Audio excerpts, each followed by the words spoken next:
ಲೆಕ್ಕವನ್ನು ಸರಿಯಾಗಬೇಕು, ಅದು ಉಳಿಬಾರ್ದು ಎಂಬ ನೆಲೆಯಲ್ಲಿ ಅವನನ್ನು ಒದಿಸಬೇಕು ಅಂತ ಕೇಳಿದ್ರಿ.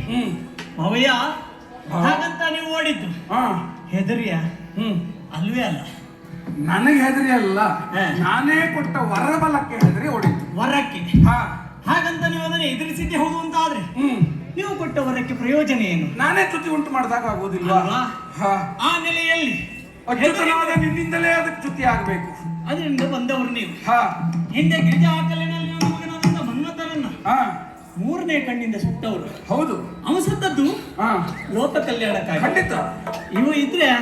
ಇವ ಇದ್ರೆ ಲೋಕ ಕಂಟಕ. ಇವ ಸತ್ರು ಮಾತ್ರ ಲೋಕ ಕಲ್ಯಾಣ. ಆ ನೆಲೆಯಲ್ಲಿ ಅವನನ್ನು ಕೊಲ್ಲಬೇಕು ಎನ್ನುವ ಹಾಗೆ ಹೇಳಿದ್ರಿ. ಆಲೋಚನೆ ಮಾಡಿದೆ, ಏನು ಮಾಡುವುದು ಅವನನ್ನು ಕೊಲ್ಲುವುದಕ್ಕೆ. ಈಗ ಅರ್ಥ ಬಂತ. ಈಗ ಮತ್ತೊಂದು ಆಗ್ಬೇಕು. ಏನಾಗ್ಬೇಕು?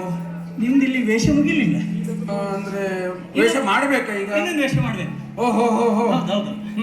ಆದ್ರೆ ಒಂದು, ಈ ವೇಷದಲ್ಲಿ ನೀವು ಮಾತಾಡ್ಲಿಕ್ಕಿಲ್ಲ. ಮಾತಾಡದೆ ದ್ವೇಷ. ಮತ್ತೆ ನಿಮ್ಗೆ ಮಾತಾಡ್ಲಿಕ್ಕೆ ಕೊಟ್ರೆ ಮತ್ತೆ ಕಷ್ಟ ಆಗ್ತದೆ, ಮತ್ತೆ ಮುಗಿಸುದಿಲ್ಲ. ಹಾಗಾಗಿ ಮಾತಾಡದೆ ಇರುವಂತ ವೇಷ. ಯಾವ ವೇಷ ಮಾಡ್ಬೇಕು? ಯಾವ ಓಡಿದ್ರಲ್ಲ, ಆಗಲ್ಲ. ಮತ್ತು ಓಡ್ಬೇಕು ನೀವು. ಮತ್ತು ಅನಿಲ ವೇಗದಿ ಹೋಗಿ. ನಾನು ಕೆಲವು ಕಾಲ ನಿಲ್ಲುವ ಅಂತ ನೋಡಿದೆ, ನೀನು ಮತ್ತೆ ಓಡಿಸ್ತೀಯ. ಹಾಗಲ್ಲ, ಓಡಿ ಮತ್ತೆ ನಿಲ್ಲಬೇಕು. ಹಾಗೆ ಅನತಿ ದೂರದಲ್ಲಿ ಬಯಲು ಪ್ರದೇಶ ಕಾಣಿಸ್ತಾ ಉಂಟು ಅಲ್ವಾ? ಅಲ್ಲಿ ನೀವು ಹೋಗಿ ವಟವೃಕ್ಷ ಮರ ಆಗಬೇಕು, ಮರ ಆಗಿ ನಿಲ್ಬೇಕು. ಅದು ನಿಮ್ದು ವೇಷ.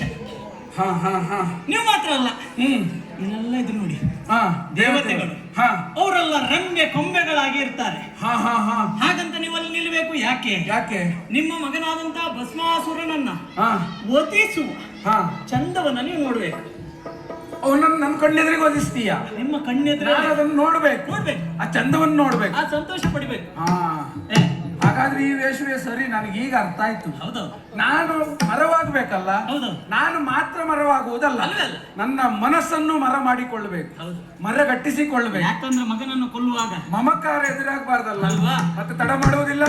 ಆದಷ್ಟು ಬೇಗ